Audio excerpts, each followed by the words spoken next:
O grupo 2 é formado pelos cátions bismuto, cádmio, cobre, e além desses três que estão demonstrados aí, existe também o mercúrio 2, que a gente não costuma fazer mais, mas faz parte do grupo 2. Começando então pelo bismuto, nós vamos fazer as reações com sulfeto, amônia e hidróxido. E nesse momento é interessante fazer uma observação sobre esses reagentes.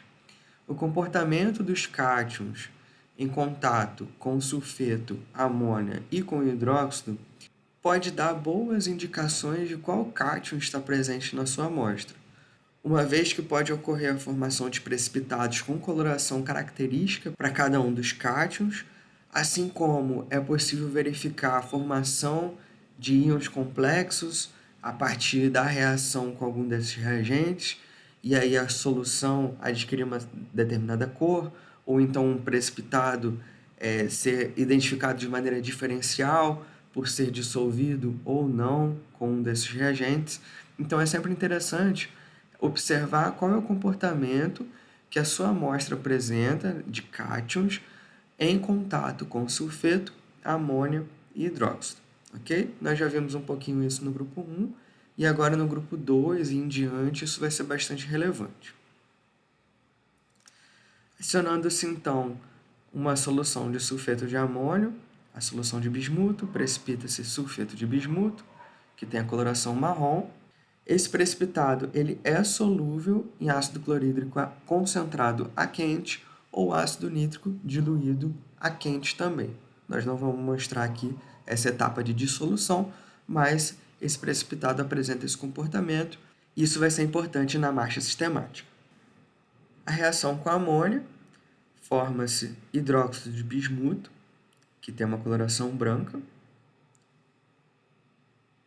e por fim, o hidróxido de sódio também leva à formação de hidróxido de bismuto.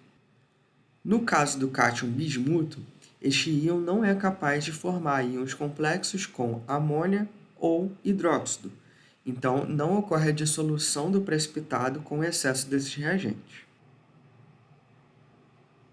Nós estamos focando aqui principalmente nas reações gerais dentro do grupo, mas sempre que possível e sempre que for uma reação característica e interessante para poder identificar realmente alguma espécie, nós também vamos demonstrar aqui.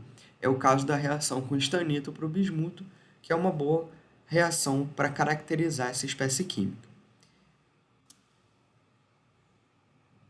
Então, adicionando-se cloreto de estanho ao vidro de relógio, observem a quantidade de sólido que foi adicionada, não é muito grande, mas também não é muito pequena, de modo que possa permitir de fato a reação acontecer, que está demonstrada aí abaixo. Então, o estanho proveniente do cloreto de estanho forma inicialmente o hidróxido de estanho 2, e com excesso desse reagente, forma-se o tetrahidroxi de estanho. Essa espécie vai ser importante para a reação com bismuto na sequência.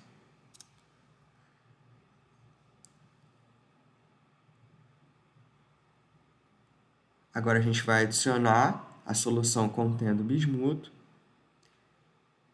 e aí forma-se uma coloração preta do precipitado de bismuto metálico,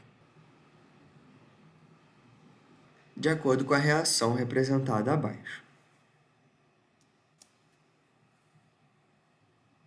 Homogeneizando essa mistura, a gente pode ver o precipitado se formando adequadamente. Eu quero fazer uma observação aqui, rapidamente. Ela utilizou uma espátula para fazer essa homogeneização no vidro de relógio. Como todos os alunos vão pegar o reagente a partir do pote, vocês não devem utilizar a espátula para fazer essa mistura. Vocês devem utilizar o bastão de vidro que vocês têm no kit de vocês, ok? Ela utilizou a mesma espátula que pegou o reagente porque ela não ia utilizar mais, mas não é o caso da aula experimental, tá?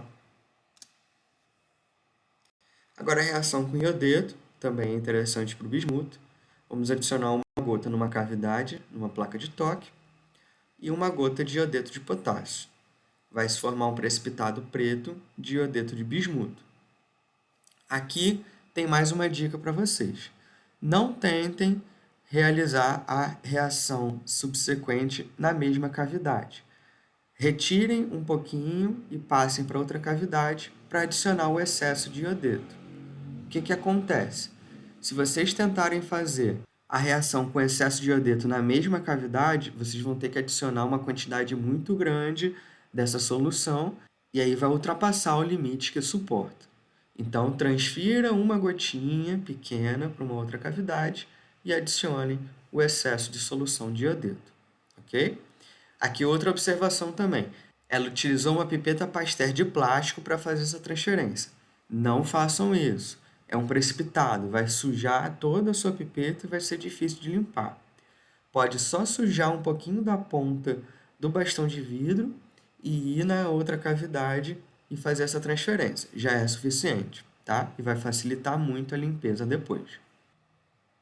Agora o cátion cádmio, as mesmas reações anteriores, com sulfeto, amônia e hidróxido, que são as reações gerais do grupo. Então, adicionando-se sulfeto de amônio no primeiro tubo, para a precipitação de sulfeto de cádmio. Em seguida, a precipitação de hidróxido de cádmio, ao se adicionar a solução de amônia 2 mol por litro. E, por fim, a precipitação de hidróxido de cádmio também, ao se adicionar hidróxido de sódio 6 mol por litro. Agora nós vamos utilizar ácido clorídrico para verificar a solubilidade do sulfeto de cádmio nessa condição. Observem que não ocorre uma dissolução facilmente desse precipitado. Então, ela já adicionou bastante quantidade de HCl e não ocorreu a dissolução completa do precipitado. Então, ela retirou um pouquinho para trabalhar com uma quantidade menor e aí continua adicionando, e só aí que a gente vai observar que o precipitado é dissolvido. Então, o que isso significa? Que nessa condição o precipitado não é muito solúvel. Ele é mais solúvel num ácido que esteja mais concentrado ou se for submetido a aquecimento. Tá? Isso é interessante.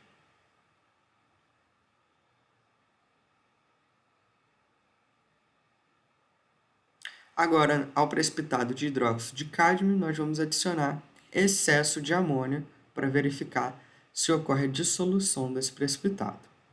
Então, com a solução a 2 mol por litro, vocês vão observar que não ocorre a dissolução facilmente.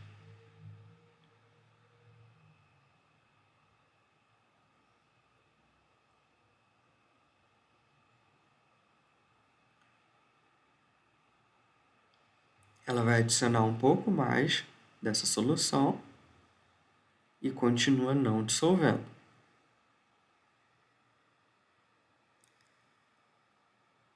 Sempre importante homogeneizar a mistura para verificar se realmente aquela reação está ocorrendo ou não, né? Permitir que os reagentes entrem em contato. Agora ela vai utilizar uma solução mais concentrada de amônio. Então, 6 mol por litro e vai fazer o mesmo procedimento. Adição e homogeneização.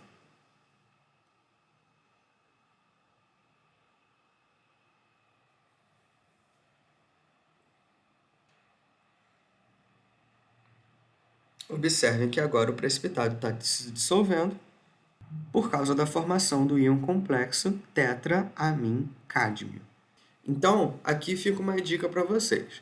Todas as vezes que for necessário adicionar excesso de algum reagente na solução, dê preferência pela adição da solução mais concentrada que você tiver. Então, no caso da amônia e do hidróxido de amônio, vocês têm disponível solução a 2 mol por litro e a 6 mol por litro. Façam a reação inicialmente com o mais diluído e aí, quando for verificar o comportamento em excesso, usa a mais concentrada, a 6 mol por litro. Ok? Nem sempre isso vai ser necessário, a gente vai ver no cátion seguinte que não, mas é um procedimento que vai facilitar a observação do resultado esperado. Agora o cátion cobre. Vamos realizar as mesmas reações anteriores com sulfeto, amônia e hidróxido. Então, sulfeto de amônio para precipitação de sulfeto de cobre. Esse precipitado é solúvel em ácido nítrico concentrado a quente.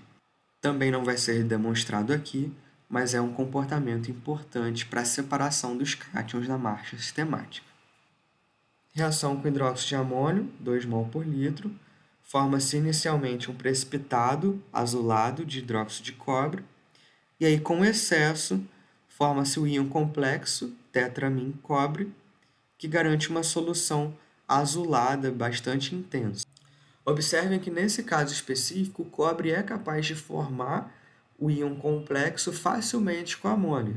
Então, a solução diluída já foi suficiente para a dissolução do precipitado e a realização da segunda reação subsequente. Mas, geralmente, para se utilizar excesso, é necessária uma solução mais concentrada do reagente. Então, optem por adicionar o excesso com uma solução mais concentrada, para evitar a adição de volumes muito grandes da solução e a diluição da sua amostra, né, a dificuldade de homogeneizar, tudo isso vem junto com essa adição de grande volume, ok? Agora, a adição de hidróxido de sódio, 6 mol por litro. Também ocorre a formação de hidróxido de cobre, assim como ocorreu na reação anterior com o hidróxido de amônio. Porém, o excesso desse reagente não causa nenhum efeito sobre o precipitado. O que isso significa? Que o cobre não é capaz de formar o íon complexo com hidróxido da mesma maneira que é capaz de formar um íon complexo com amônio. Tá? Isso diferencia essas duas reações. Por fim, a reação com ferrocianeto, utilizando ferrocianeto de potássio.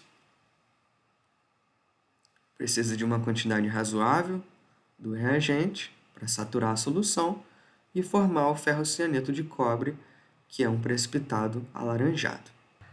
Daquele microtubo em que foi feita a reação com a amônia, nós vamos adicionar agora cianeto de potássio e vamos observar o descoramento da solução passando de azul para incolor. E isso acontece por causa da formação do íon complexo tetraciano de cobre. Então, o cobre que estava anteriormente complexado ao ligante amônia passa a se coordenar, passa a se ligar aos ligantes cianeto. E é interessante aqui vocês pensarem por que essa reação ocorre. Por que um complexo deixa de existir e forma-se um outro complexo? Como que se pode prever que um complexo vai ser formado em preferência ao outro? Como que a gente consegue prever que algum íon consegue se complexar com um determinado ligante? Isso é interessante para vocês pensarem também.